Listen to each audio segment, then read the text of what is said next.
Hi, Gloria.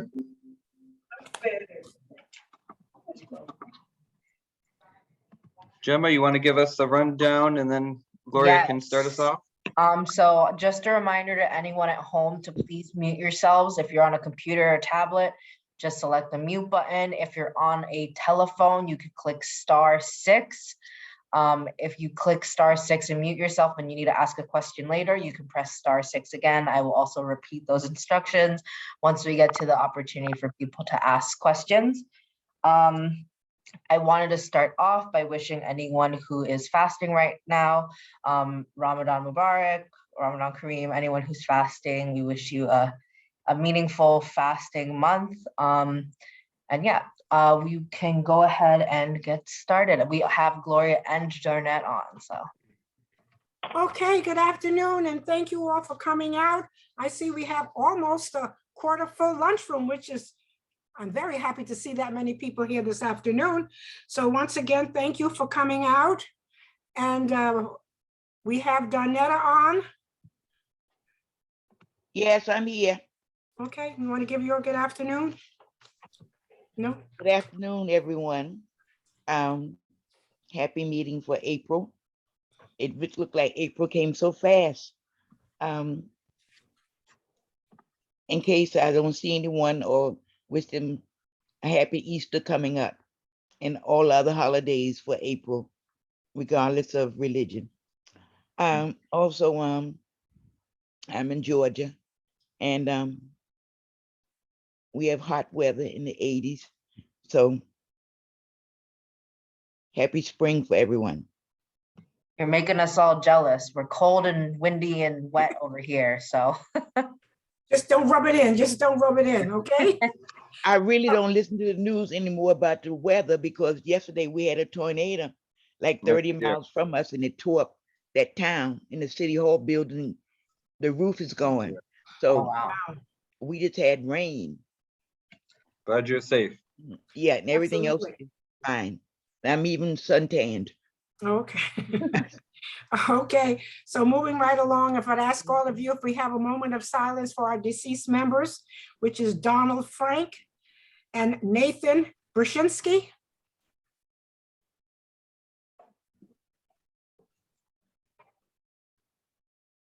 Thank you very much. And for those of you that that don't know, then Donald is what is it? What's the mother's name? Jeannie's Carbone. son. Okay. All right. So thank you very much again. Welcome everybody. And so I'll turn it over now to Aaron. Okay, thank you, Gloria. Thank you, everybody, for being here. It's good to see you all. And like I said, it's really warms my heart to see the dining room that full today. That's really something to celebrate after these couple of years. And I think it's pretty special that we can have this meeting both virtually and in person so successfully. And I will say, having taken on a bigger job and having access and seeing other centers, nobody does it like this. Nobody has a monthly membership meeting this well attended online. So, that's something very special and important. So I have a lot of updates today, and Gemma and I both have a lot of updates today, and most of them are very good and very promising and hopeful.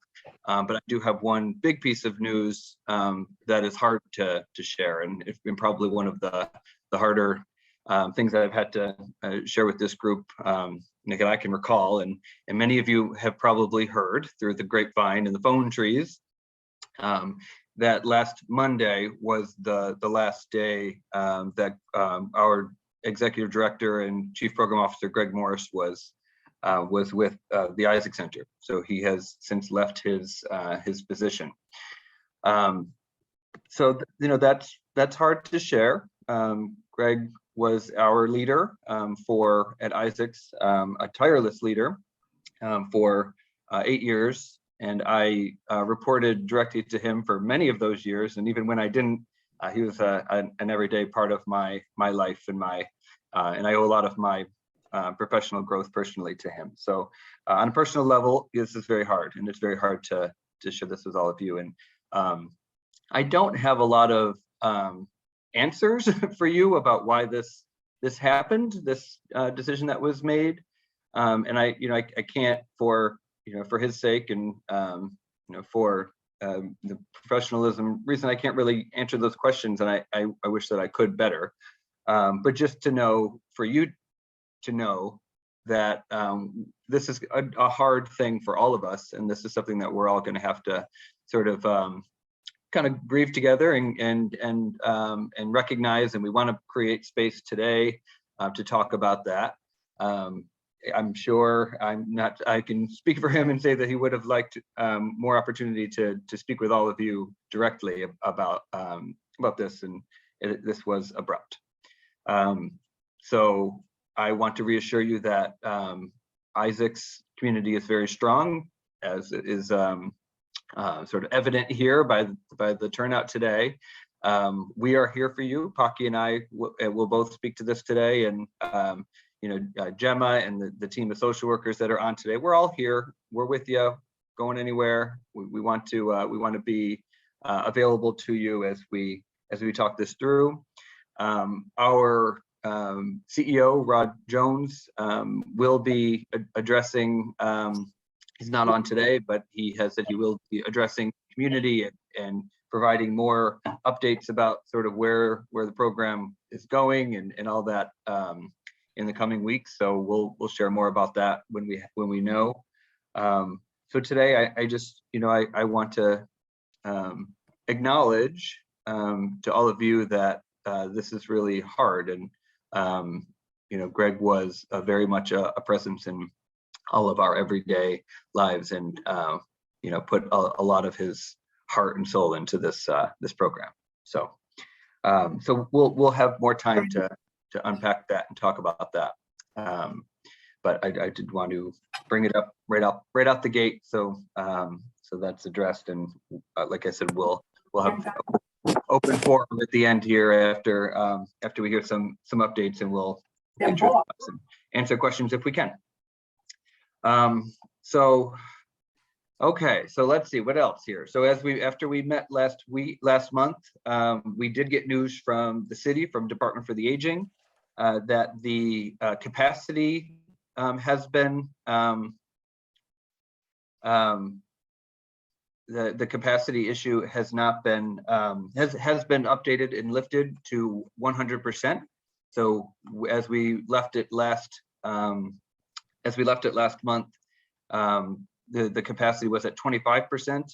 So now we are able to have more programming. It is still advised that we do provide some distancing. So we'll try to do that. We'll try to have room capacities that are not shoulder to shoulder. I think it'll be a while before we cram everybody into the dining room for a dance party. But that said, we can dance again, and we can put more people into the space together, and we can have meals together. We will be increasing, hopefully, our dine-in programming. We're talking about how to bring back some of the previous setup around in-person dining and serving you all and doing that stuff. So you'll see more changes like that in the coming months. The calendar is booming. Partners have been reaching out to set up programs, to set up groups, folks that we've worked with in the past through 92nd Street Y and Oats, and all sorts of these partners have been reaching out saying they want to come and work with us. So that's really exciting. So if you have your calendar, Gemma's going to go through a lot of stuff that's on there. So I think you'll really be pleased. I am really going to ask that you take advantage of these things. We are very much now needing to hit the numbers and get back on track with our contract, make sure that we have enough participation that we can bill for our services and bring that funding in to keep it going, keep it growing, get it back to what it was. We are going to keep virtual programming in place as an option. We understand that some folks are still not comfortable or have now engaged with us that aren't able to leave home. We want to keep doing that. So choice is going to be the word going forward. Let's see. We have the election coming up. Gemma's going to talk about that. There's only a few more days to put in your bid to be president or vice president. Please do that. Don't be afraid. Gloria will support you, I'm sure, and you'll be. We definitely want to have a good campaign, a good election season. Let's see what else I wanted to say here. Yeah, so more to come in the coming months about programs. The calendar will continue to be robust. We're going to get back on trips. We are still looking for a bus driver. Bus drivers have been very hard to find. So if you know anybody with a what type of driver's license do you need? CDL license. And then I guess I'll close by just sort of thanking Gloria King again. I know her leading this meeting is coming to an end. And I just want to make sure that we acknowledge that as much as we can. Gloria, you've been amazing partner in leading these meetings. And I know you'll still be coming to them and you'll still be participating. But I just appreciate all that time that I've gotten to spend with you and planning these out and everything else that you did as president. So I thank you, and I'll turn it back over to you. And then again, we'll try to answer questions, and if you have things, put them in the chat or save them for the end there. Thanks. Okay, before I move on before I go back to Gemma, I just want to say that I've gotten a few calls from some of the members, congratulating me on my retirement, and just want to let you know that I'm not retiring. I want you all to know that every office that we have here is only for 2 years. Okay, so I was the president from 2018 to 2020. Okay, and then COVID came. And so then I stayed on from 2020 to 2022. So it is time to have an elections, because elections are held every 2 years. And so just to let you know, the function of being the president of the executive committee, okay, for the executive committee, the president's responsibility is to facilitating the monthly membership meeting, attend the monthly executive committee meeting, and participating by presenting constructive feedback, act as a liaison between Isaac Center membership and staff, is expected to be present and engaged in Isaac Center special events and be supportive and knowledgeable of all Isaac's activities. And the responsibilities is the same for the vice president, except the vice president is expected to facilitate the monthly membership meeting in the absence of the president. So it's not like that you're acting to do a lot. Nobody is expecting anybody to do all that I've done, because I sat in this seat for 8 years.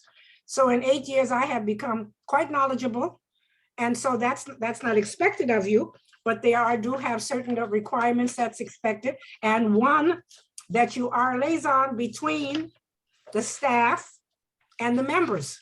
So you're not taking on this role to think that you're gonna make changes, that you're gonna like the way things are done or change the way everything is done. It's not that kind of party. So if for whatever reason, you don't like Greg, you don't like Aaron, you don't like Gemma, you don't like Patki, then this is a position that you don't need to sign on for, because you have to have a relationship with those 3 people. That's very important. Speaking for myself, I can get along with the devil in hell, but that's not to say that that's what you're expected to do. So I really want you all to give it some consideration, because I've been in this seat for 4 years. And for all of you that have been here, I think that more than one of you is qualified to step up to this position. So I hope that you'll give it some serious consideration, okay? So now it's up to you, Gemma. I should probably mute myself. So next up, I know that there's been we've gone through a lot of changes, transitions and stuff, especially during the pandemic, and there hasn't been a lot of in-person activities, in-person presence as there used to be. So I wanted to take this time as an opportunity for you guys to reintroduce you guys to our case management staff. so you can make yourself familiar with who's on the team and how to get in contact with them. So I'm gonna kick it off with Gloria Gong, not to be confused with Gloria King. Thank you, Gemma. Hi, my name is Gloria Gong, and I have been with ISIX for 6 years, and I'm working with Aaron, and so I'm starting with a social worker here, and then I just promoted as a clinical manager. I think most of you may know me already. I know since pandemic, some of you feel like disconnected with the social work team because like we're not actually, all the social work team are not actually on site every day. We take turns to come outside, so at least like 3 days a week. And we have the working schedule every day. So you know how to reach out to us since you have our all social workers phone number, and we're also gonna give to Gemma so Gemma can share in the email, and I'm also gonna put my phone number in the chat. So if you guys have any question, you can always reach out to us. And if you want to come to see our social worker, you can come to our working from Monday to Friday every day. Or if you wanted to reach out to any specific social worker, you have our phone number. So just want to let you guys know we're here, and we're here, even though sometimes we're not here on site, but we're still working. So just to make sure you know we're still working. And if you have any question, you can send us email or also call us or text us. So we not only have the landline, we also have our cell phone, the work cell phone. So I'm gonna put the phone number there, the landline, and also the cell phone number. So you can call us either the cell phone or either the landline, or you can text us through our cell phone number, okay? And I hope everyone stays safe. And I'm gonna turn to Albert, who is also our social worker here. Albert, do you wanna introduce yourself? Yeah, my name is Albert Bencoso. I've been on the team for about 2.5 years now. So it's been a great journey so far, and I know there's been a lot of changes these past few years. So you know, our schedules have been changing from you know, going out of site and working from home to then now going back on site, and those changes have increased our days so far as of recently. So I'm on site Tuesday, Thursday, and Friday as of now. I have my groups every Tuesday from 1 p.m. to 2 p.m. All through Zoom as well as in person. There's been an increase in person, so we've been trying to adjust to that as well with the, you know, COVID cases kind of going down, and then you know, just we're trying to follow that wave as well. So it's nice to see you guys in person and us discussing like we once did. But I'm always there Tuesday, Thursday, and Friday. You sometimes see me through the hall saying hi, and I hope, you know, we can continue to do those kind of things as the numbers go down. But know that we're here, we're available. If you need anything, you can give us a call, like Gloria said, on our cell phone or our landline. Usually through the landline, I suggest you leave a message just so that I can make sure, because that'll send me an email saying that you did leave a message. Now through my cell phone, you can call me, you can text me, and I'll try to respond as soon as I can. And try to get it connected, you know, get us connected through an appointment, or even, you know, you can come in during my walk-ins on Tuesdays from 2 to 4. That's 15 minutes session. Even if it's just you want to check in with me or something, we can take some of that time to do that. And then if you need something more comprehensive, then we can set up an appointment for a future date. So it's always nice to see you guys on here, and hopefully I get to see you guys in person anytime. All right, and I guess the next person would be Karina. So take care, everyone. I'll see you in this meeting. Okay, thanks, Albert. It's good seeing you. Nice to Hi, see good afternoon. Sorry. My name is Karina. I'm a social worker at Stanley Isaacs. I started off as an intern for a year, so a lot of my work was online until recently, where I started working as a full-time worker, and it's been on and off. I haven't fully worked in person for an entire week, so up to this point, it's been remote sometimes. I'm in the office Monday, Thursday, and Friday, and you usually might see me give out meals during grab and go on Thursday. So if you ever want to speak to me or get to know me, that's probably where you'll see me the most. And I'm hoping that with more in-person programming and like the birthday parties, hopefully I can start interacting with everyone. Even though I've been here for a year, I know some people aren't very familiar with me. And yeah, I also have walk-in hours from 2 to 4 on Thursdays. And the best way to contact me is through my work phone or leaving a voicemail. I answer to text messages and emails. And I also have a group, Nostalgic Memories, which is on Tuesdays at 2 o'clock, but that's online. Hopefully with things moving forward to in person, I can move that in person eventually. And I guess I'll pass it off to the next person, which is Michelle. Thank you, Karina. Can everyone hear me? Yes. Okay, my name is Michelle Lorenzo. I'm a social worker here at Stanley Isaacs. I'm going to make a year soon. I believe it's next month. And I'm in the office Tuesdays, Wednesdays, and Thursdays. I have my walk-ins Tuesday mornings from 9 to 11. So if anyone comes with issues, concerns, then you're welcome to come in the mornings. One thing I do want to point out, a lot of members get me and Karina confused, and that's fine. I mean, I understand it's the mask thing and all of that. So the way I tell everyone you can differentiate us is I'm a little bit more chubbier. So I don't know if that does make a difference with everyone, but I look forward meeting everyone. And I also have my groups on Fridays. I have the current events. So there's a lot to discuss with what's going on in the world. Anyone is welcome to join. And yeah, I hope everyone has a good day. Okay, thank you. Indira? Yes. Hi, I'm Indira, the health coach. I've been here about going on, I think, 5 years now. So I'm contracted through Visiting Nurse Services of New York. I provide a program called Health Coaching. It's an 8-week program. It's basically based through referrals.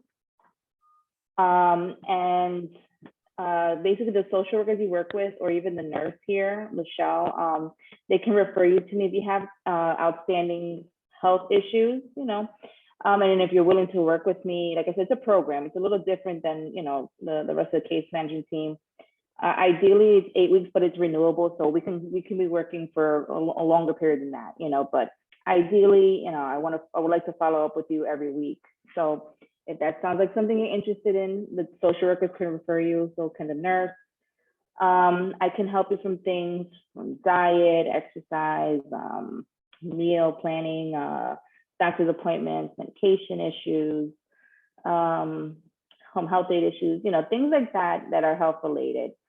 And I work, like I said, with the social work team, so we kind of you know, get a counter, bounce off ideas with them, you know, get information from them. So like I said, if you're interested in the program, feel free to let them know you would like to, you know, that you're able and willing to meet with me. I also have an extension here, so you can leave me a voicemail. Like I said, there's a referral program. Ideally, you wouldn't contact me directly unless you're one of my clients. But once you're one of my clients, yes, you can contact me directly on my cell or leave me a voicemail here. If you did happen to contact me directly, if I see you out here, some of you may see me around, walking around too. I'm here on Wednesdays and Thursdays. So if you see me and you're interested, feel free to let me know, and I can let your social workers know that you're interested. Okay. Thank you. Thank you. The next person on the list was Lachelle, but I don't think she's on with us right now. So Lachelle is the nurse. She's in every Tuesday in person unless otherwise scheduled. She has a walk-in from 10 to 12.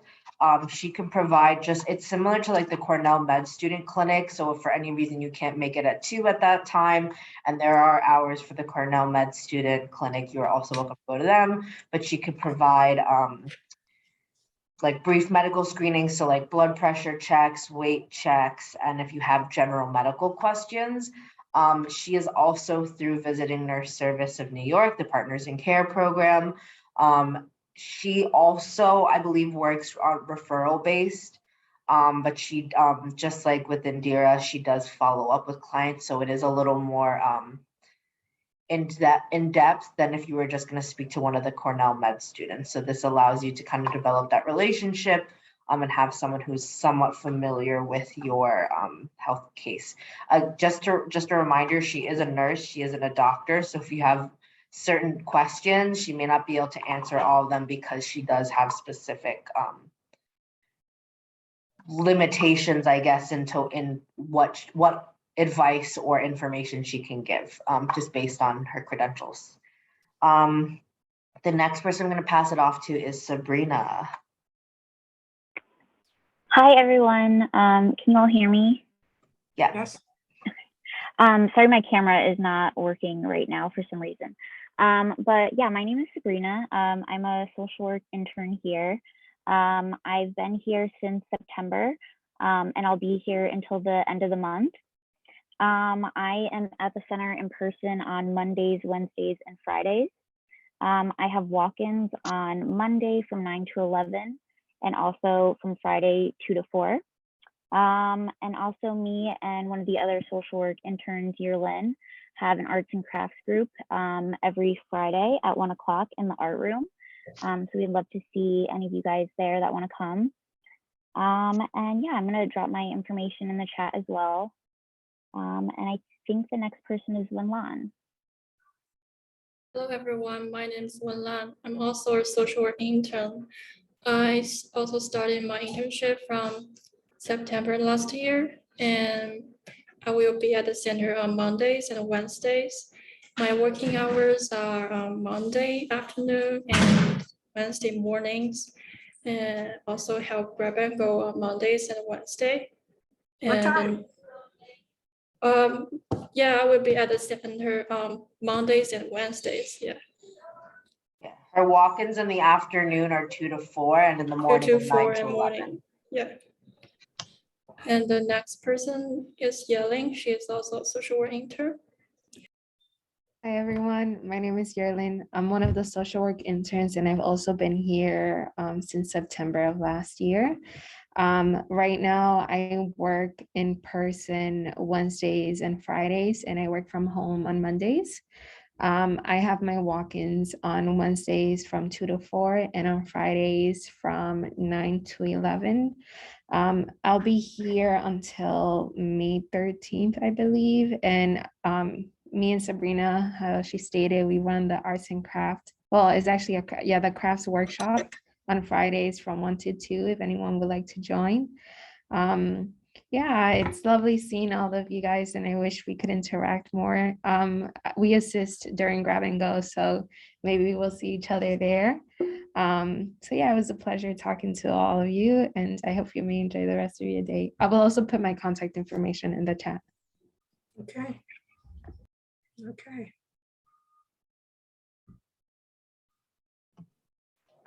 I think that's my cue. Yes, so thanks to all our interns and social workers. Thank you guys for taking the time out of your day to chat with everyone. I know it's sometimes nice to put a face to a name, and I know you guys, especially with limited hours in the center, it can get a little hectic trying to make the time to be out. And as front facing, I know a lot of the members are used to seeing more interaction of the social workers, but you know, they're doing the best they can. So I just want to remind you of that. So I have a lot of updates. So please bear with me. I will be going through a lot of things. So to start, I know there was a lot of feedback about the ticket situation for Ballet Hispanico. I first want to say, so the tickets for Ballet Hispanico, the only reason that I just emailed people is I had 30 minutes to confirm that we needed tickets and we only had 10 tickets offered to us. My hope is in the future that I can ask them to either offer us more tickets or have more notice to be able to let people know about tickets. I do have the names of people who reached out to me and I held on to those to make sure that they're priority for the next time that we get tickets. And again, I will let you guys know as early as I can about any other shows or ticket offerings we get. The second thing is COVID testing. So we still are offering weekly COVID testing. Weekly COVID testing takes place on Mondays. It runs from 12 to 3. So on all our flyers, I always make sure to put subject to change because there are a lot of changes that, you know, sometimes we don't anticipate. So with that being said, as of right now, the federal government has reduced or taken away funding for people who are uninsured for PCR testing, COVID testing. Easy Test, the group who provides testing, is actually still offering free PCR tests, even if you're uninsured. But insurance is still supposed to cover tests. So you can always double check with your insurance to make sure, figure out who they cover for testing. But they are still offering free testing until funds run out. So there may be a point where that does happen. And also there may be less places around the city, like those pop-up sites, who will be able to offer free testing without collecting any insurance information. So I just wanted to flag that. It's not to collect information or pry or anything. It's, you know, they do have requirements for them to get, you know, reimbursed or compensated for the testing that they're providing. So I'm going through the list. I'm going through the list of the, we have a lot of program additions. So with that being said, there will be a lot, you'll notice there's going to be a lot of changes to the schedule. This may impact some scheduling, like regularly scheduled programs, stuff may be moved around. So this isn't to make anyone uncomfortable or feel like they're being pushed out of the space. It's just, you know, obviously as the pandemic has happened, we have to reimagine the space and the space that we have to use. So I'm gonna go through the list of changes or information that you may need to know about the regularly scheduled programming.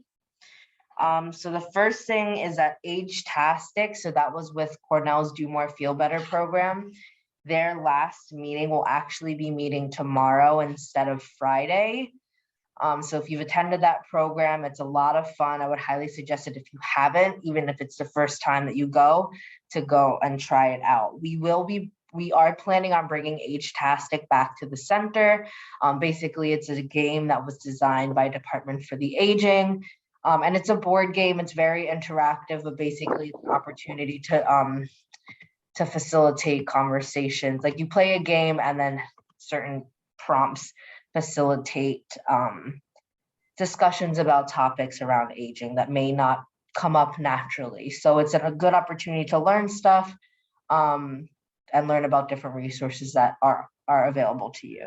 The second thing I want to share is just a reminder that we do have the Ailey Dance for Active Senior class back. It's a virtual class. It meets every Fridays at 10 a.m.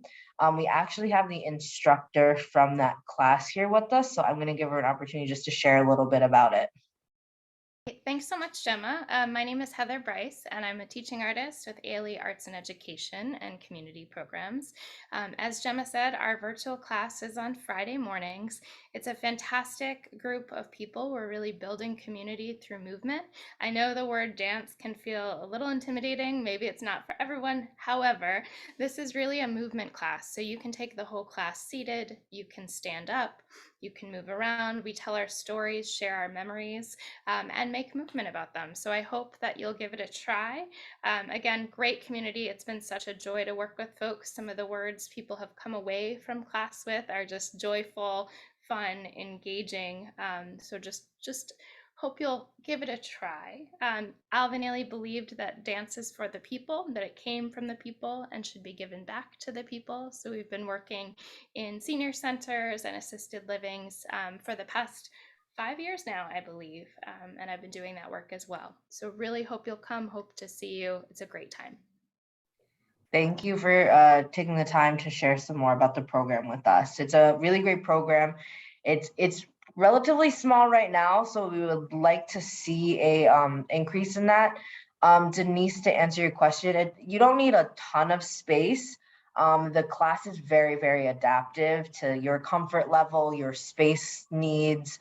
And you can move as little and as much as you like. But yeah, it's a very fun class. And yeah, Heather's a favorite of the Isaac Center. So thank you. The second thing I want to share is that the nutritionist Seba, you may have seen, she's usually around during grab and go. She kind of floats around the center. She's usually in, I believe, on Tuesdays and Wednesdays. She has started a program called Wednesday Weigh-In. So it's similar to all the other walk-in clinics. So you'll have to check in at the front desk to sign in. If she pulls you or just grabs, reminds you in the hall, just make sure you sign in so that, we can make sure we're keeping track of who met with her.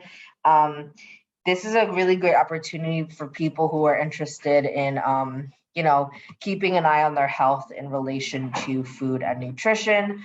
Since she is a nutritionist, she can kind of work with you to figure out, how, if you have concerns or questions about diet and how you may need to see changes for yourself that fit for you and your body and your health. The second thing is a popular Spanish speaking group will be coming back. Hablando con Maria is Friday, will be starting back up Fridays at 1 p.m. starting April 22nd.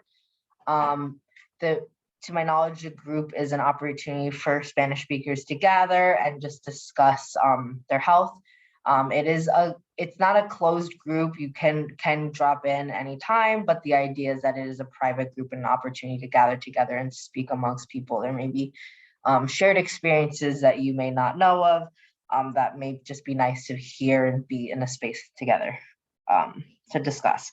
So, when does that start? That starts the 22nd. It's going to be in person and it's on Fridays at 1 p.m. and that's a Spanish speaking group. The other program that I'm really excited to announce is Sukasa is bringing back their playwriting program to the center. So we have a wonderful instructor, Cayenne, who will be joining us. And the class will be Mondays and Thursdays from 1 to 3, and it will be starting April 25th. So Cayenne, if you want to just share a little bit more about the class. Sure. Hi, everyone. Yeah, I'm a playwright and I'm super excited to come in and teach. We'll be going through sort of the basics of playwriting, dialogue writing, how to create a character, how to work with conflict, as well as structure. And people will be able to drop in, especially in the first half of the class. As we sort of get to the middle of the course, I'll call it, we'll start sort of focusing on crafting your own 10-minute plays. And the culminating event will be a staged reading where I'm going to hire professional actors and a director and bring them in, and you'll be able to hear your play read out loud and to share with the community. And I know that also, writing can seem scary, but I just encourage everyone to at least come and try it out and see if you like it. Yeah. And I'll drop the information in the chat as well. Awesome, thank you. Yeah, so that flyer has been put out in the lobby also. It's in the monthly calendar. I know some people have already shared with me that they're interested in joining the class. So we're excited to have that back. So again, that will be on Mondays and Thursdays from 1 to 3 p.m. on site. It is starting April 25th. And remind me, how long does the class run? So each session is 2 hours and we will wrap up June 16th. Great. So just a reminder, since the class is not ongoing, it is suggested that you try to commit to the class. Obviously, in the beginning, you can get a feel for it and see how you feel, but it is encouraged that you commit because the idea is that you're going to be working on a project that will then come to life. So we're really excited for that. And then the last regular programming note that I want to share is for book club. So the next book club will be meeting on May 2nd at 2 p.m. The book that they will be reading is Still Life, a Chief Inspector Gamache, which is a novel by Louise Penny. Okay, good. So this is also in the monthly calendar and it also will be emailed out. But again, it's called Still Life, A Chief Inspector Gamache, and the novel is by Louise Penny. Awesome. All right, so I'm gonna move on to some one-time programming that we have coming up. So I'm gonna go in order of when the programs are happening. So this Friday, we will have Dr. Scales back. Again, he's also an Isaac's favorite. He's been doing the info sessions from New York Presbyterian, just to kind of keep us updated, informed about different COVID, how COVID is developing, research that's been developing, and news. And the topic will be COVID education and also Beyond the Booster, because obviously there's a lot of news about, encouraging people to get the booster, potentially needing a fourth booster. So we'll have a doctor that will be able to help answer some questions about that. That meeting will be hybrid. So we will be able to stream that in the dining room if you'd like to join us in person, but also if you'd like to join us from home. I will do a robocall for that as well, and that's at 3 p.m. this Friday. Gloria, you have a question about that? No, I just wanted to know the time. Oh. Yes. Yep, so that's this Friday at 3 p.m. The next program that we have coming up is next Monday at 1 p.m. It's a nutrition workshop with Seba, who's an nutritionist. So that's at 1 p.m. That'll be in the dining room. And then we have a wonderful opportunity to partner with the Innovation High School. They will be having seniors from their school come and host a paint and sip event. I know that we've done a couple of those in the past. So there'll be some light refreshments, some painting, and an opportunity to just have a nice time and let your artistic juices flow. Because they're only, we need to know how many supplies we need. There is a limit of 20 people. So if you are interested, we do ask that you either reach out to your social worker, stop by the front desk, reach out to me or Bonnie to let us know if you're interested so we can sign you up. We will also have a wait list if it does come to needing, if we have enough time, we can order more supplies, or we'll give you a call if someone cancels. And that will be Tuesday, the 12th. It'll be from 1 to 4, and you have to sign up for that. And then, so we have a couple of events for the elections, and I'll go through those dates in just a little bit, but we do have a Meet the Candidates election event Wednesday, the 20th at 2 p.m. And we will also be streaming that, doing that hybrid. And then the 21st, which is a Thursday, we will have Erica from Food Bank come back to do another cooking demo. This past time we had a great turnout. She makes really fun, creative recipes, utilizing seasonal ingredients, stuff that are budget friendly. And she discusses different ways either to stretch your food dollars, save, how to store and save food, and lots of fun tips. And she's also a nutritionist as well. So, and then we also have our birthday party, our April birthday party. That will be Friday, the 22nd, and that will be at 2 p.m. And then we have our EdRec/programming committee on the 25th of April, which is a Monday at 1 p.m. and that's hybrid. And then we have our ESH will be coming to join us to share about the Affordable Connectivity Program. So this is an opportunity. We're partnering with Councilwoman Menon's office, and we will be set up outside in the courtyard on the 29th the 27th to sign people up if they are eligible for getting up to $30 off your monthly internet bill. The idea behind this is to be able to help people connect and have access to internet, since so much of our life has been on the internet. You're eligible if you receive SNAP, Medicaid, WIC, Veterans Pension, Pell Grant, if you're a public school student or reside in public housing. So you know, this may apply to you, this may apply to someone you know, someone in your household. You are required to bring proof of like ID and also proof of eligibility. If you have any questions, you can always reach out to the social work team, reach out to me, and we'll be, I'll be able to answer some questions about that. But we will have a big event, big sign up event on April 27th at Wednesday from 12:30 to 4:30. And just in general programming news, I just want to remind people that we do still have online and hybrid programming. I have seen kind of a decline in the attendance, and I understand that more people are interested or more comfortable about joining in person, but we still have the current events group, the nostalgic memories group. We also have the bio writing group that Sandrea leads. It's on Thursdays at 10 a.m. That's a hybrid, so it's in person and also virtual. And yeah, we have lots of great programs for you guys to kind of pick and choose from. So we want to make sure that you know that those programs are still available to you. And the last program note is trips. So I know a lot of you have been asking for trips. I'm still in the process of creating and putting together a NORC trip, but I do have a senior center trip planned.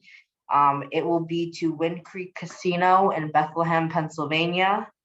It will be on May 10th. It's a 6-hour stay at the casino. We leave from the center at 9 a.m. and then we leave from the casino at 5:30 to return. The cost for the trip is $10. We request exact change.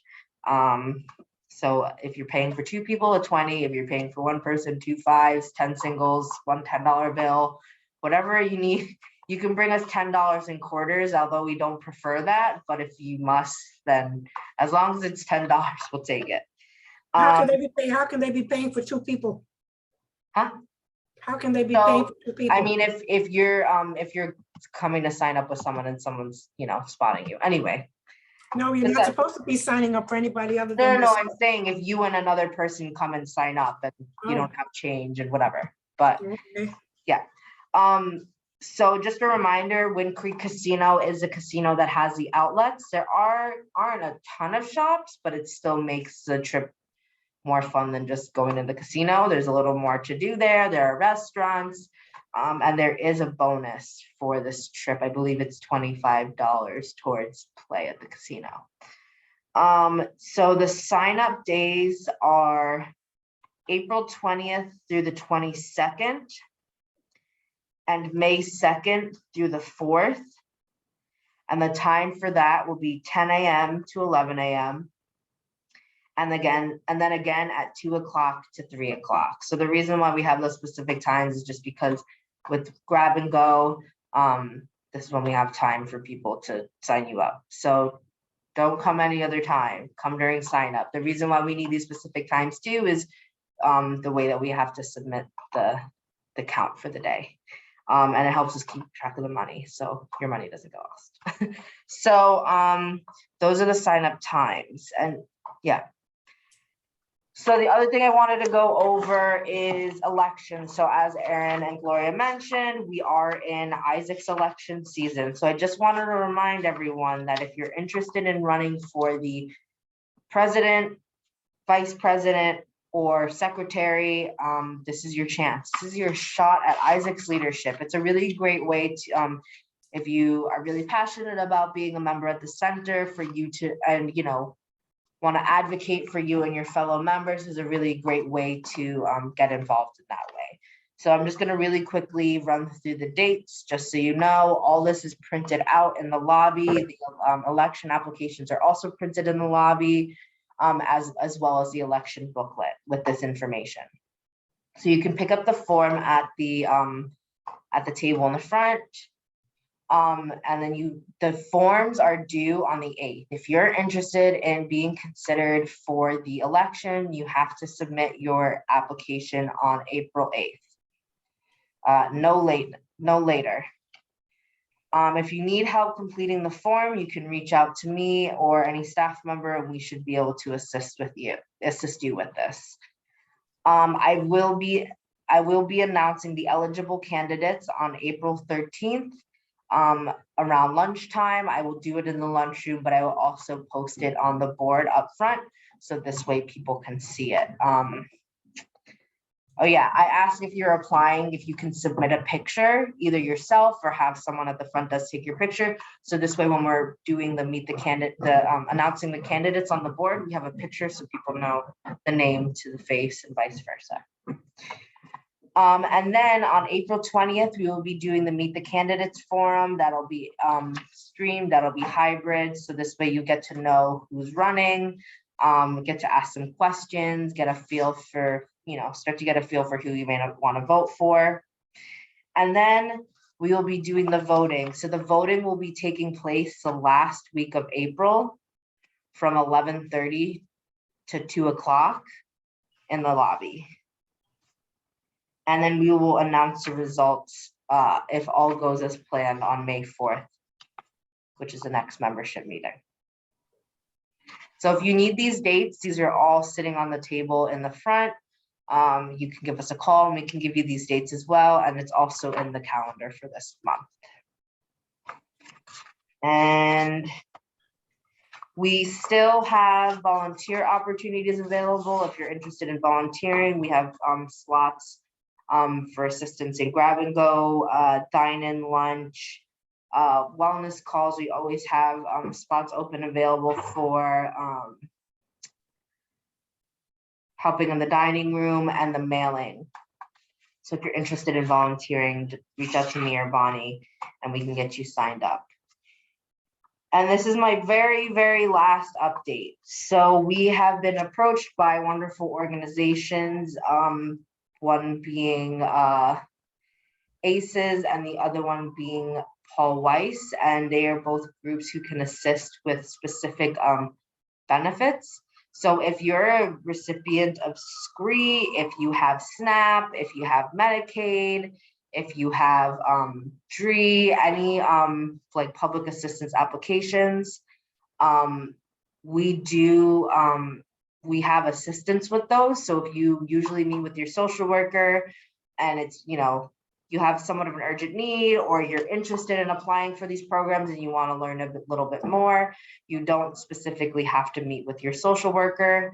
And this allows us for an opportunity to kind of expand the amount of people that can assist you. So if you have those benefits and you need either assistance with your recertification or you want to learn more or maybe apply for the program, then feel free to reach out to me, reach out to the front desk, reach out to your social workers, and they will set you up with an appointment for those services. And I think that's it for me. I know it was a lot of information. I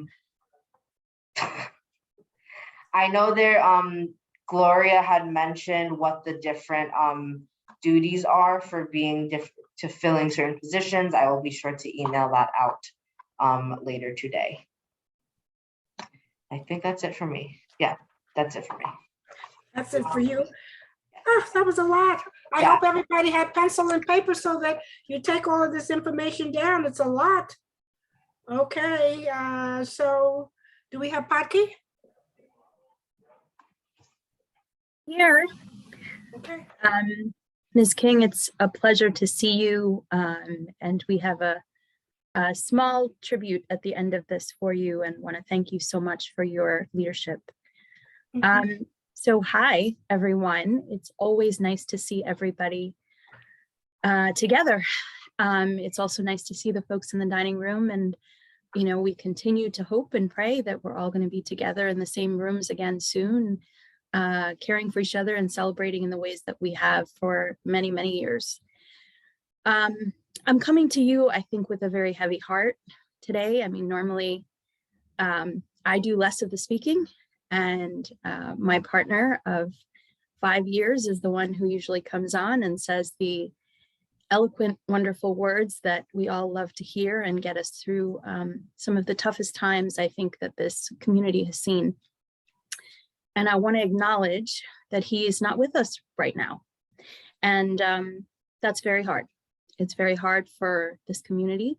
It's very hard for his loyal staff who's been working alongside him for many years.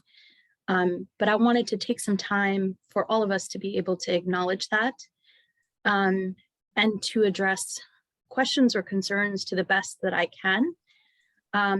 Regretfully, I don't know that I will have a lot of information or answers, but I'm going to do my very best, as I know Aaron and his team will do, to get you as many answers as we can. And until then, what we want the reassurance to be is that, you know, we as a community remain strong, and we know how to look out for each other and take care of each other whenever there is loss. And there has been a lot of it in this community, as we have acknowledged in every meeting. I also wanted to acknowledge a comment that was made, you know, over the chat by Ms. Andrea Coleman, who is has been an amazing leader and partner in this work. It is in fact true that, you know, it was not Greg's choice to move on, and he certainly would not have done so or chosen to do so in the manner that wound up happening.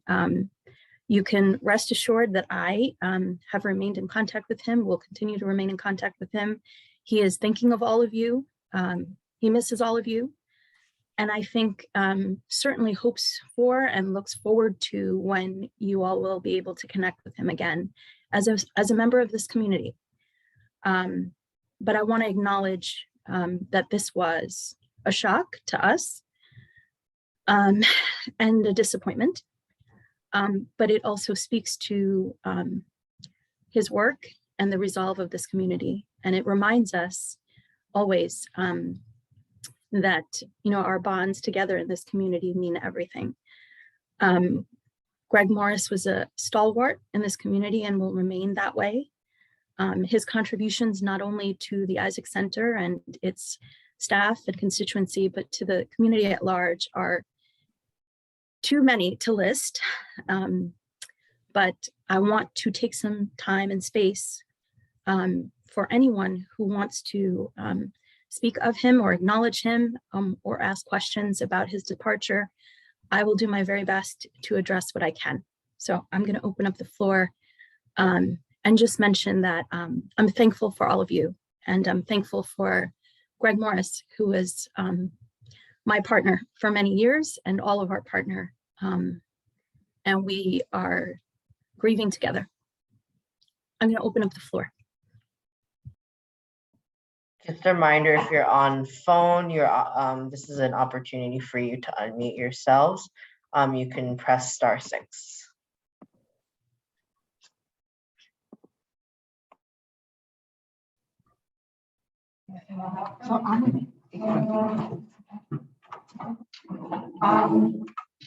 Gemma, I just would like to know, do we have a director to take his place, or who's in charge now? Yeah, thank you for that question. Sorry, Aaron, were you going to chime in? Please go ahead. I can answer to the extent possible, and Paki, you can help me. So the answer is we don't know exactly.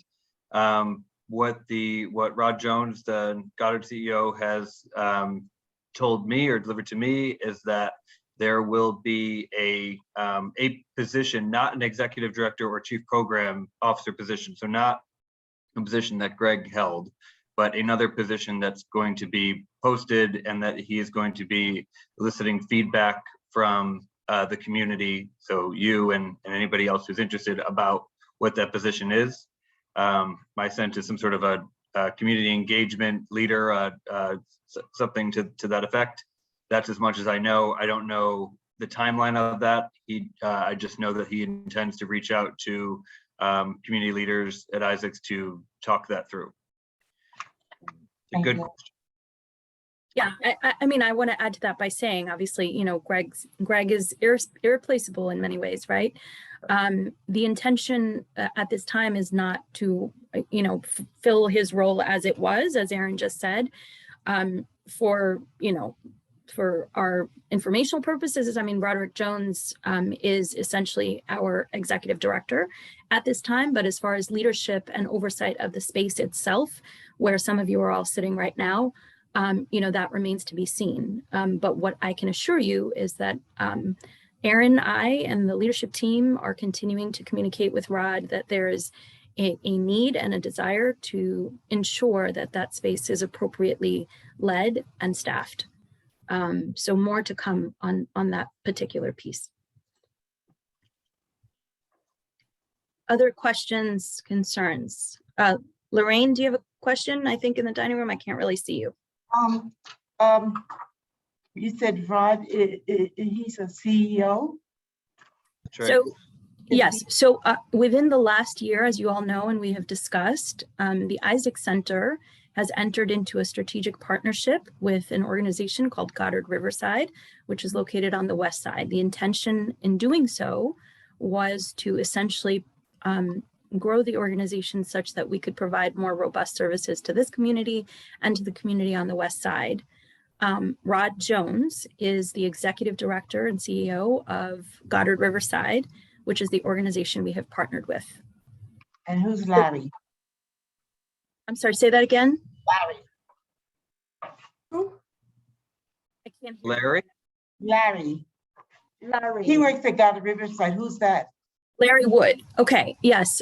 So Larry Wood is, I believe his title is Director of Organizing or Director of Advocacy.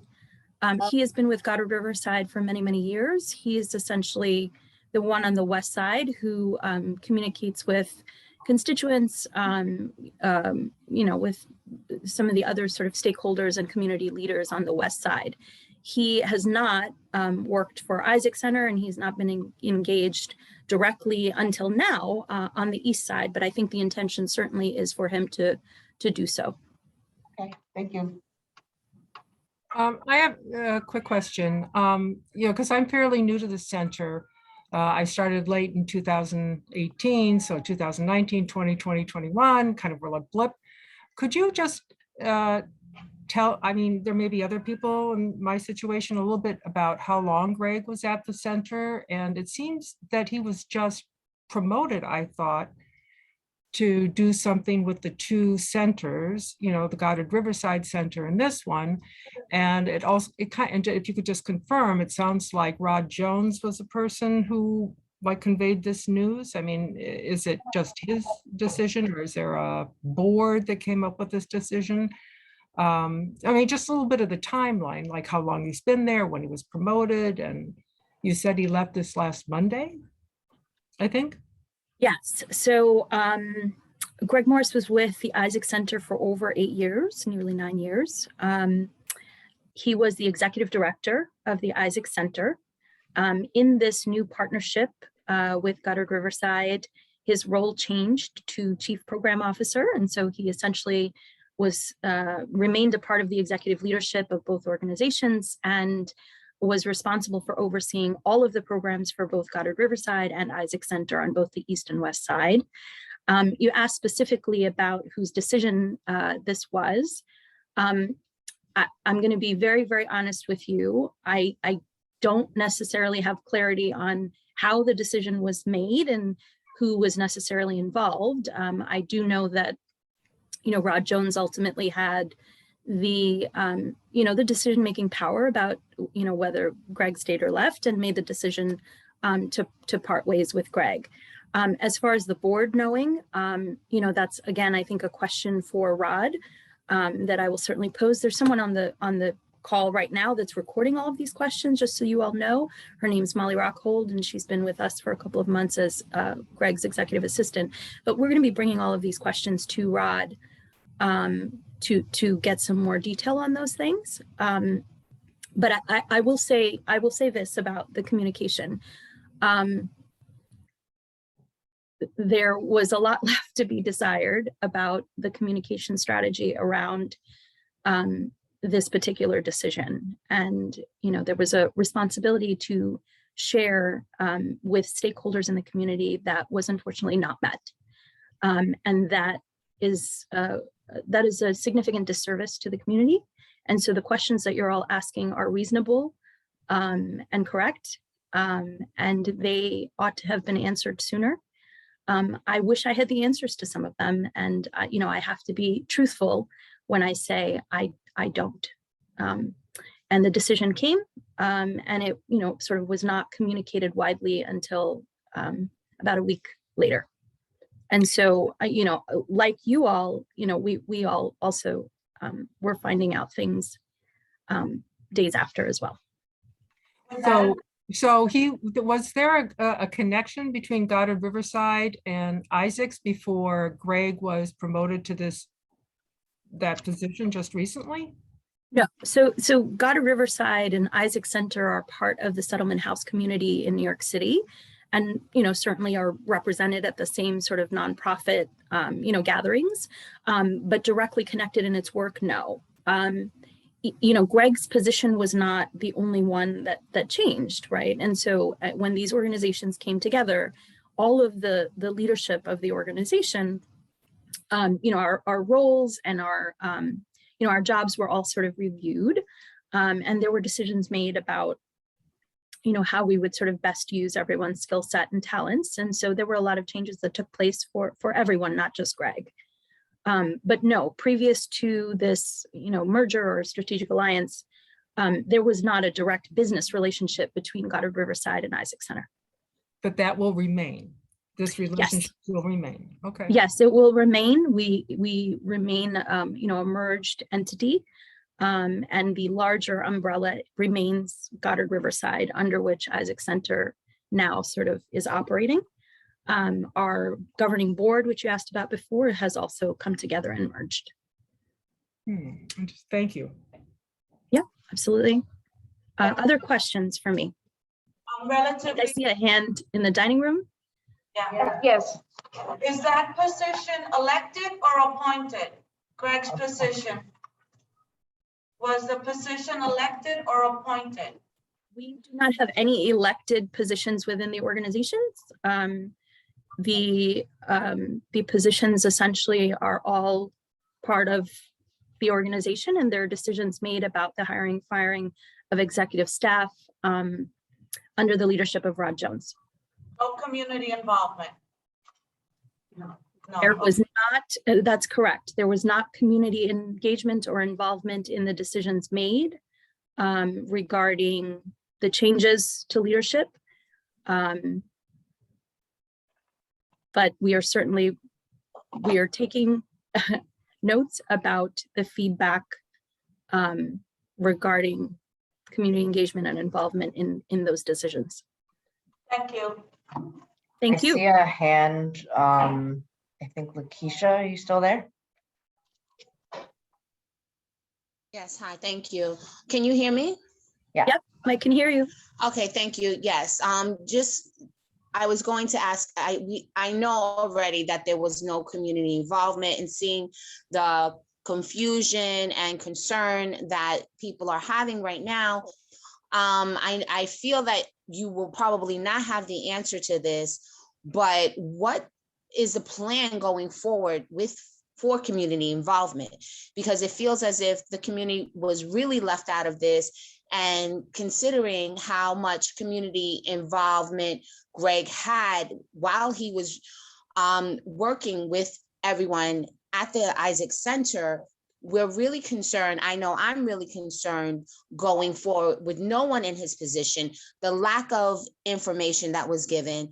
And I want to, you know, I'm concerned going forward with projects that you guys have going forward and what's going to happen to the center. So what are we going to do? Yeah, I deeply appreciate that question. I think, Lakeisha, that's certainly a question on everybody's mind. And I do wish that I had a better, more robust answer for you. I I think this is part of the list of questions that we're going to need to bring back to Rod as he formulates, a plan regarding how we're going to continue to engage the community moving forward. What I will say is the work does not stop in the meantime. And so all of the programs and services that you all heard about throughout this call, through Gemma, the other, the other wonderful staff on this call, those services do not cease. They continue to happen.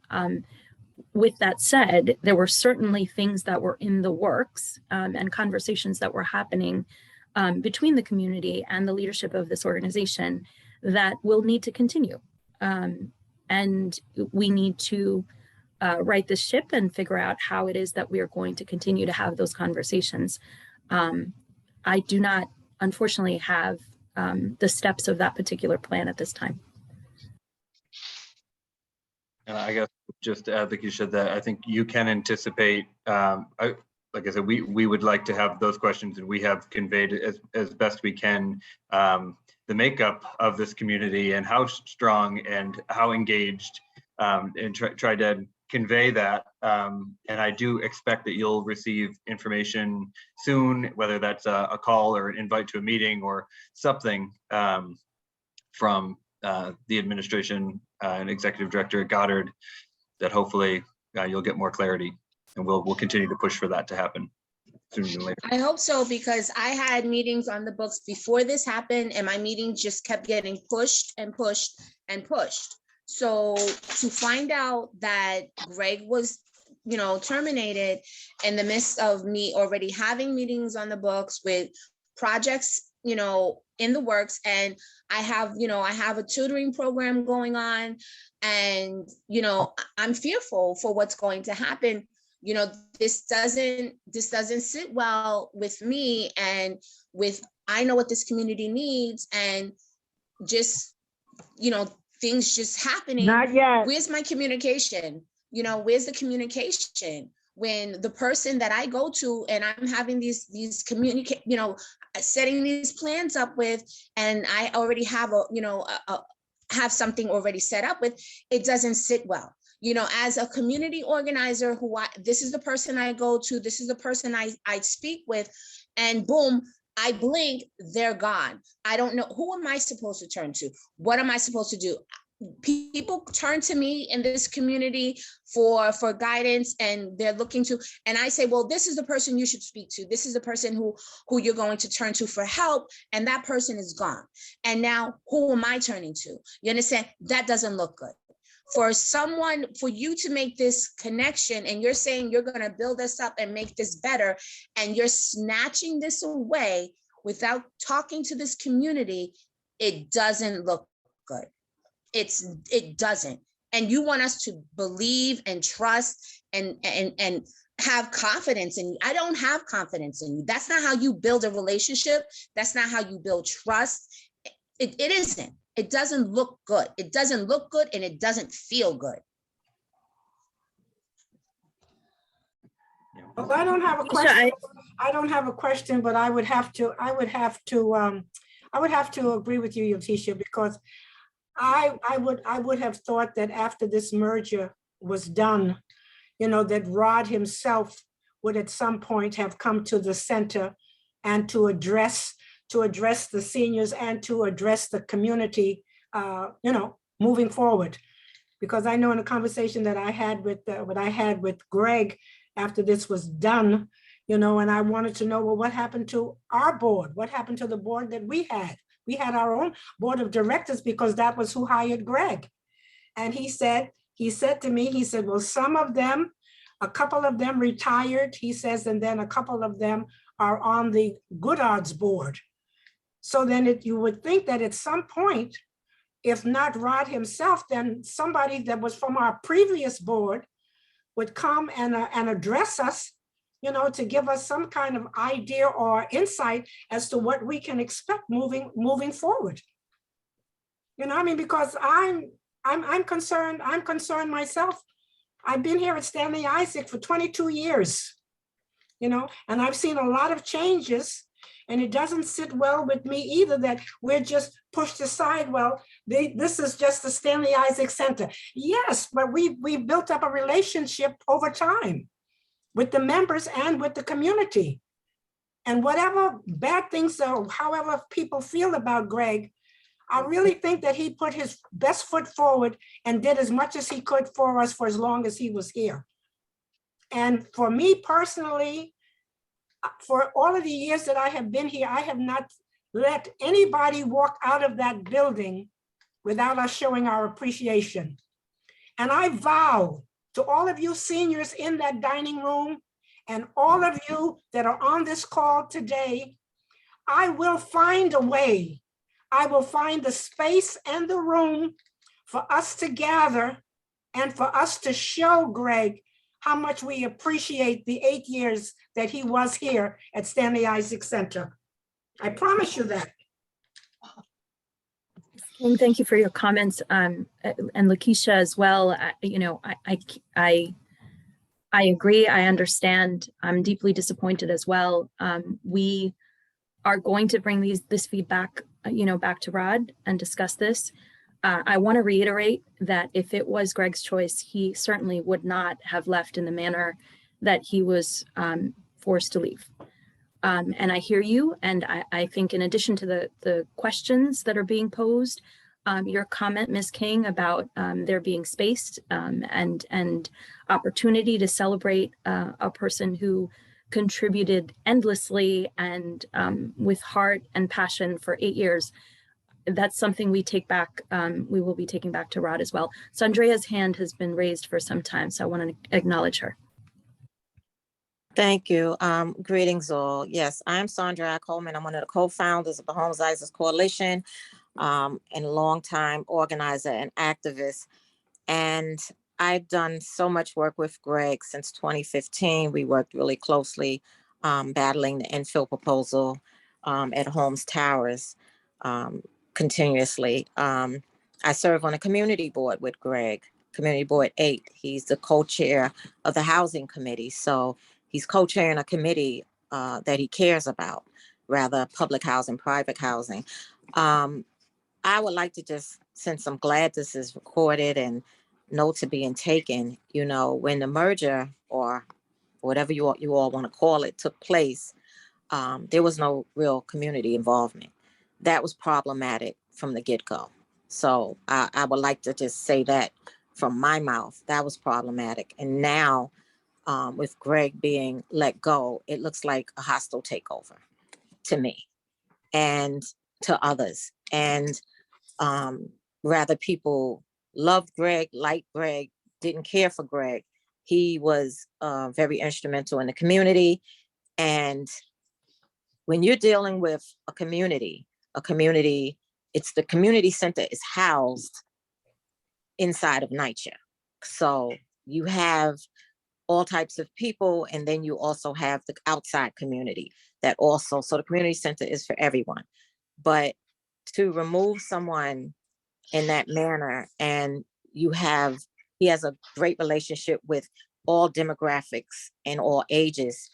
And as a person that served in Isabella Nursing Home since 2017 up to the pandemic in the Pastoral Service Department, I value our seasoned members highly, and I understand the delicacy of the care that they need, and to uproot someone is problematic, and it's also painful, and it's also detrimental to some people. They can't handle the loss of it. People are grieving.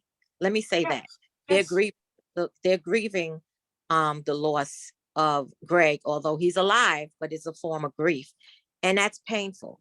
And I can say this, Roderick, that's not the way things should have been done. I don't know the whole story. And at the end of the day, I've worked in entities and places that was uncomfortable, but at the end of the day, there's always ways to work because it's business, is not personal. So if you keep it business, the business is the people. If it's personal, then, because this is what it looks like, it appears to be personal. Because business, this has been going, the Isaac Center has been going on before Goddard arrived. And we could still stand without Goddard. Let's be clear. So maybe the whole merger needs to be resolved and bring things back to the way it should be. But, you know, I understand things, but this is just not the way you do business. And there can't be any faith in what's to happen next. I must say, some of you all should be fearful of your positions. Let's be real. You don't know if y'all are going to be let go, you know? So I'm glad this is on record. I'm not happy with it. I appreciate Greg and the work and just the care, you know, even when he used to see me in the street, how are you doing? Knowing that I have disabilities and I got hurt in 2015 on my job and, you know, and just to know that the surgeries and things I've been through, he's always had a sense of careness. Anytime he's, you okay? You okay? You know, that was what we did. And now back to you. You okay? You okay? So I didn't just lose, for me, a director or his title from the Isaac Center. I could say I lost a friend or a comrade. You know, I'm glad he's still going to be on the community board with me. But, you know, I think if we could have in our minds, and if we could all have one wish, everybody will want Greg back. You know, everybody will want Greg back. And Greg should be able to leave the Isaac Center on his own terms when he's ready to retire, not just the way this was done. So I just want to glad, you know, this is recorded or it's on record, because I'm ready to organize.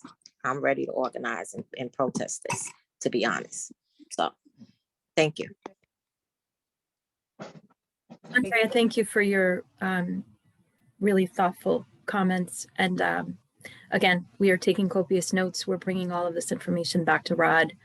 And the intention is to get some answers to the questions that you're posing. Other questions from me? One more. That one? No. There's a senior program at Goddard Riverside, is there? A senior program at Goddard Riverside. Yes, there are quite a few. Aaron Rooney is the one who's overseeing them, so he can speak to that. Aaron, you want to talk a little bit about what's available on the west side? Yep, there are several NORCs and senior centers. But if we're having an election here, are we merged with their seniors or are there two separate programs? No. Isaac Center has their own contracts. Isaac Center has a city NORC contract, a state NORC contract to provide services in Isaac's homes and to the older adults of Isaac's homes.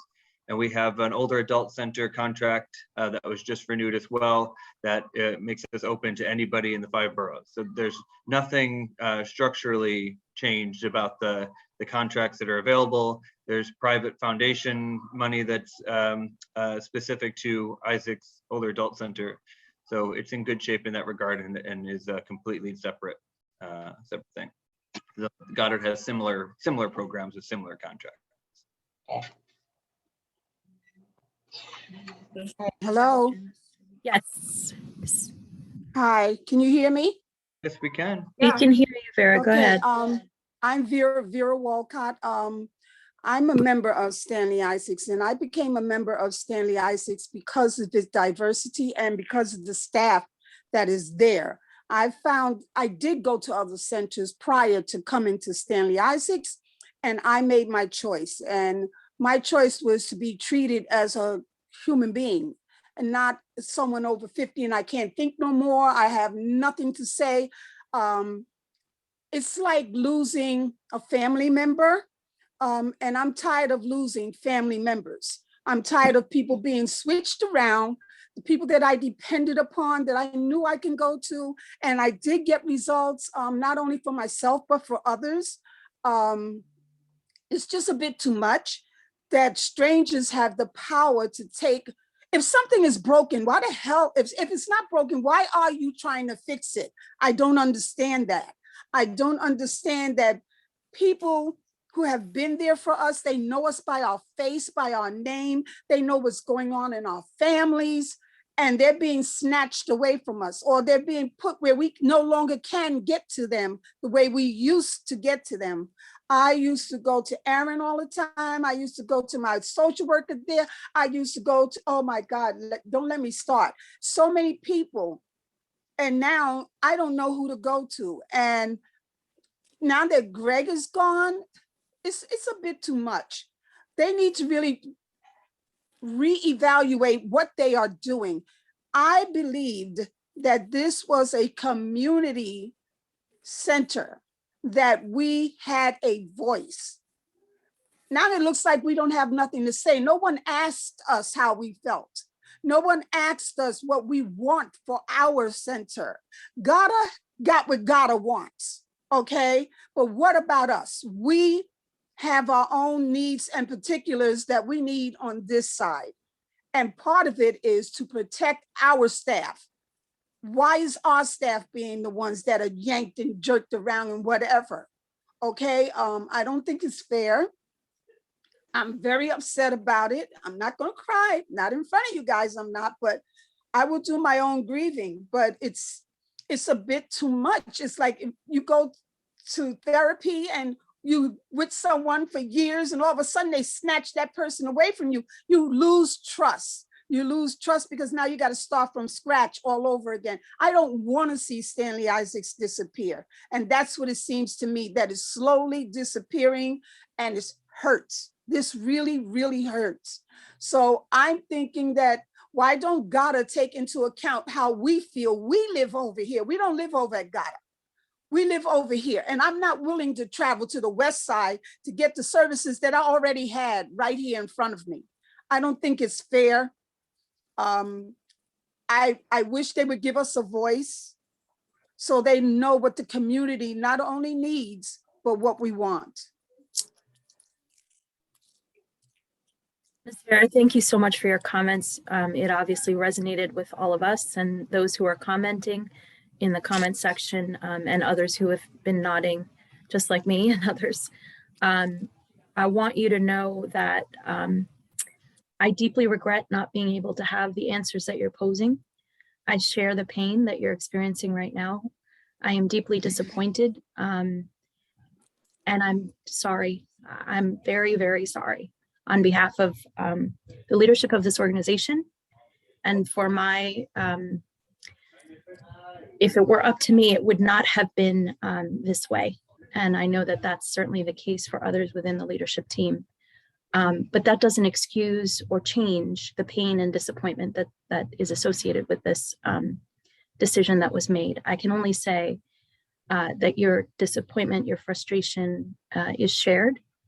And we continue to be here to listen and to try to get the answers to you as quickly as we can. Denise, I see your hand raised, and I don't know if there's someone else, I think, as well. Yeah, I just had I was just looking up Goddard Riverside, and I noticed they have over 20 members on their board, and in addition to the officers, and I think you mentioned that the board of directors for the Isaacs Center merged with them. Is that correct? Yes. So how many board members were there on the Isaacs Center, and how many actually went over to Goddard when there was this? Yeah, that's a merge? great. That's a great question. I wish I knew those numbers off the top of my head, but I can give you a ballpark. We essentially at the Isaacs Center had a board of around 20 members or so. I would say about half of that, half of those folks retired or moved on to other opportunities.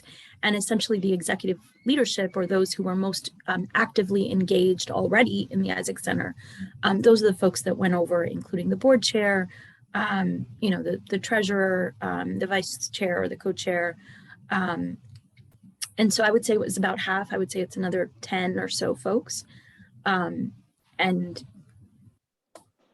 Kind of looks like it's a but it is definitely a minority of the board as it it stands. is certainly not the full board of the Isaacs Center. No, I don't believe there was an intention to merge the full board of the organizations. And none of the Goddard board members left during this merger? No. No. Right. Not to my knowledge. Not to my knowledge. Before you answer any more questions, Patki, and I just want to say thank you to you, and thank you, Aaron, you know, for coming forth this afternoon to be able to answer some of the questions that we have answered, that we have asked. In essence, it's very good of you to be here. The person that really should be here at this meeting answering all of these questions this afternoon should be Rod. In light of the announcement that Greg came into the lunchroom and announced to all of us on Monday, when he walked into that room and said, I have an announcement to make, and today is my last day at Stanley Isaac. I would think that 1 week later, since he hasn't been here since the merger, that today would have been the perfect time for Rod to be here today and to address our question and to answer our questions exactly. But I thank the two of you because it's a lot. Because all of us, you, Aaron, Gemma, myself, are all very, very much upset. I know I am.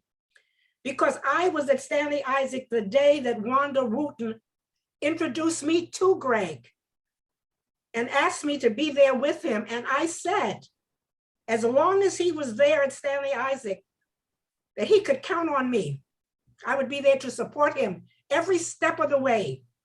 And when he said it Monday, I said to him, I said, well, Greg, it looks like I kept my word because you're going and I'm still here.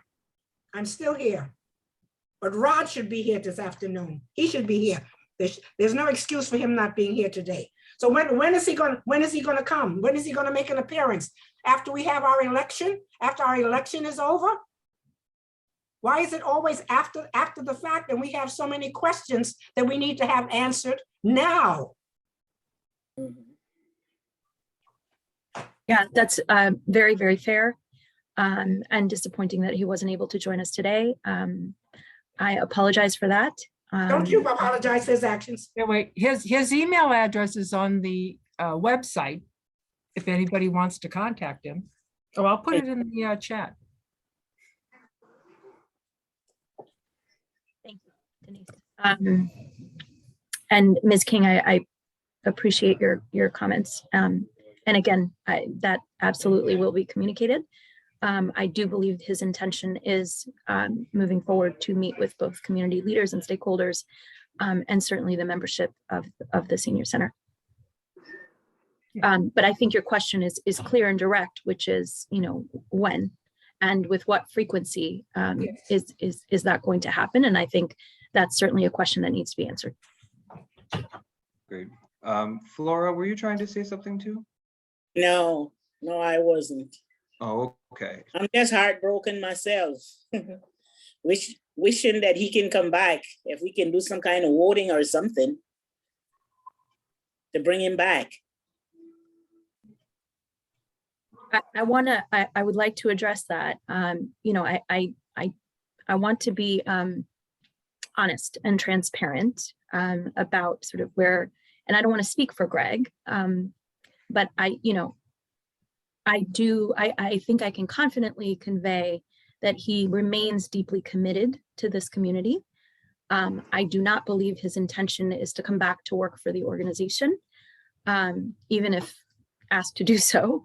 But I do believe that he is deeply committed to remaining in contact with all of you. I think it's fair to say that he also, I think, is reflecting and is using this time for himself.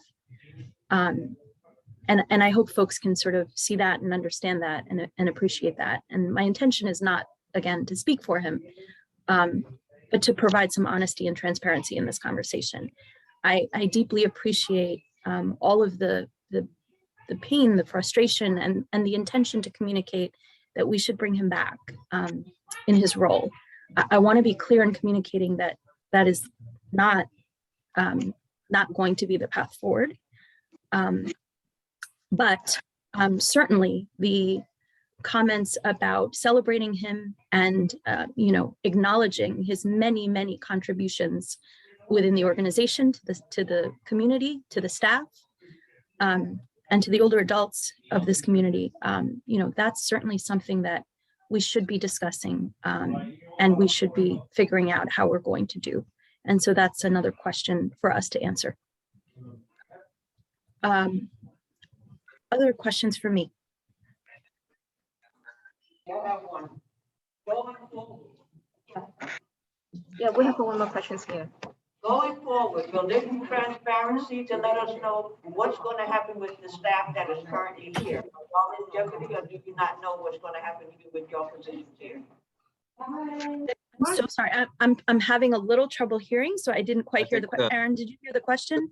I think, is that Barbara? I think the question was, will there be transparency about what will happen to staff going forward? Is that right, Barbara? What's going to happen with the staff going forward here? Are y'all in jeopardy? Do you know, are your positions going to change even more than it was before? That's a great question. To our knowledge, there is not any change forthcoming that has been shared with us. You know, to the extent that I can continue to share and be transparent, I absolutely will. But I think, you know, Gloria King raised a good point, which is that, you know, that is a question for Rod Jones. And so to our knowledge at this time, no, there ought not to be any additional changes to staff, but, you know, I am not the executive director. And, you know, if there are decisions made, I think what is my job to communicate at this time is that the manner in which this decision was communicated or not communicated, quite frankly, was not acceptable. There's a question in the chat about the possibility or the intention to potentially dissolve this merger. No. It is it's certainly not something that is entirely impossible, but very, very unlikely. So the merging of these organizations required a number of legal and operational steps that ensure its fiscal health and sustainability, its operational health and stability, and emerged strategic plan in support of the priorities of both organizations. It also required the merging of the governing boards. And so if you think about it, it's a lot, it would be a lot like trying to unscramble an egg. And so it is not likely. I appreciate the question. Is it impossible? No, but it would be very very difficult to do. Very improbable and very, very difficult to do. I think, you know, I appreciate the question. I think where we need to provide clarity is, what is the path forward? How do these two organizations live and breathe together in these communities, such that, you know, our services and supports for those in the community who are in need not only continue, but become, you know, continually more robust, as we have tried to do. Thank you for the question, Anna. Additional questions for me? Oh, Becky? yes. Danny? Yes, please. I'm sorry, was someone speaking in the dining room? No, we only said thank you to you. Thank you. Thank you to everyone on this call. This is, I think, the hardest conversation I've had in my career at Isaacs. But I'm grateful for it. I'm grateful for it, and I'm grateful for all of you. I'm grateful for your intense honesty, your generosity of spirit and kindness. It's hard to be honest in times of challenge, and you all did that here. And you are all a credit to this community in every way. And I know if Greg were here, he would be immensely proud with the transparency and the care and concern that we have all shown for each other as a community. And I know he would be thankful for everything that everyone has said. Any last thoughts, comments, questions for me? ask your questions. I don't want anybody calling me at 4:30. I will say one other thing. I will say one other thing. I don't always like speaking in these big settings, right? Sometimes I think about what I want to say and I ask after, right? So I'm going to put my cell phone number in the chat. Anyone, and if you have, if there are community members who who are not on the chat, not on this call, who want to reach out to me, you can call me day or night, anytime, me. And if I can't answer your question, you better best believe I'm going to do my best to try to get an answer for you. I'm going to put my cell phone number into the chat. And Gemma, sorry, I don't know what to do for folks. Do I just read it out to? Yeah, reading out is best. Sorry. I'll Okay. So include it in the email with the link to this video as well, if anyone needs to reach out. My phone number for those who are on the phone is 646-418-1064. Feel free to share it widely. I'm going to say it again, 646-418-1064. Thank you. Any last thoughts, questions, concerns, comments for me? I will second the thank you, Paki, for leading this part of the discussion. This has been a difficult week for me as well, and a difficult week for all of us. It's been a very long week and a hard one, and I think we're all still processing things. But I do want to reiterate that we want to be a support for you. We want to be here for you. We want to have the hard conversations, and are committed to doing that. So before we wrap up, let's be breath together and be thankful that we're all here on this call together to be able to have that. And let's give a thank you again to Ms. Gloria King. This might be one of her last meetings as the president, and it was not an easy one. And she has led us through many hard times and hard discussions before, and a steady-handed captain. So I appreciate that, Gloria. If I know we went over, but I think we'd still like to celebrate Gloria King, and I think Gemma has something queued up that some of you may remember. But this is going to be a little video clip that some might recall, honoring our New York City Senior of the Week, not some time ago. Gloria King doesn't leave her apartment much these days. For myself, I have my word find that I do. At 89 years old, she's doing everything she can to remain healthy and active. But it's tough. Because of COVID, I spend the majority of my time in here, in my apartment. It's a big change for her, because before the pandemic, King would spend her days at Stanley Isaacs Community Center, stuffing envelopes, rolling silverware, or helping wherever she saw a need. Oh, there's another person that I probably need to call. Now King is reaching out in an old-fashioned way. Hello there, Miss Maria. King spends hours each day on the phone, speaking with her fellow seniors. So, but they're always happy, to get a call and to know that I care. Blessing their days with grocery check-ins and cheerful conversation. Always end with me telling them something to make them laugh, because I'm a firm believer laughter is good for the soul. King makes sure everyone is heard and that everyone has what they need. Love you back. Bye. Calling and talking to a lot of them, it also takes my mind off of how I feel. King jokes that she has become the center's hotline as seniors continue to struggle with loneliness and COVID, especially with the difficulty seniors are having finding vaccine appointments. Call Gloria, because she has the answer, or she'll get back to you right away with an answer. One thing she and the center members get excited about each year, King's Black History Month celebration. But this year she had to move the program online. Still, with careful planning and dedication, the show will go on, Okay.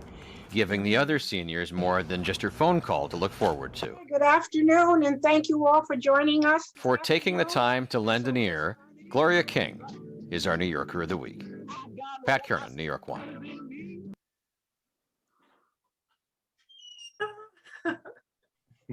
Thank you, thank you. Thank you, Gloria. Beautiful. Gloria, thank you. And we love you back too. And I'm still gonna be there no matter what. You can always still call. I'm not going anywhere. I'm not going anywhere. God willing, God willing. Yeah. Easter Sunday. Is your big day. I'm gonna be 90 years old. Wow. God Wonderful. willing, God willing. Blessings to you. Thank you, thank you. So I'm looking forward to it, exactly. So now are we wrapping up now, Gemma? Yeah, I know, we went over a lot. This was a long one, but an important. But I just want to share this with everybody. This is a piece that I've given to everybody that for whatever reason retired from Stanley Isaac, left on their own, got fired, whatever. I put it in a frame and I gave it to everyone, and Greg will certainly get his. And so it's called Bits and Pieces. People important to you, people unimportant to you, cross your life, touch it with love and carelessness and move on. There are people who leave you and you breathe a sigh of relief and wonder why they ever came in contact with you. There are people who leave you and you breathe a sigh of remorse and wonder why they had to go away and leave such a gaping hole. Children leave parents, friends leave friends, acquaintances move on, people change homes, people grow apart, enemies hate and move on, friends love and move on. You think on the many who have moved into your hazy memory. You look on those present and you wonder. I believe in God's master plan in our lives. He moves people in and out of each other's lives, and each leaves his mark on the other. You find that you are made up of the bits and pieces of all who ever touched your life, and you are more because of it, and you would be less if they have not touched you. So pray God that you accept the bits and pieces in humility and wonder, and never question and never regret. So that's our bits and pieces to Greg. From all of us to him.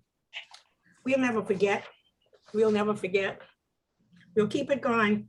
The love, the friendliness, all of those things that I sign off each membership with each of you. Always, from my heart to yours. From my heart to yours. Thank you. God bless you. Thank you everyone for joining and taking the time to be together. Yes, yes. Thank you. Thank Thank you. you, Miss Gloria. Thank you. Yes, thank you, Gloria. Thank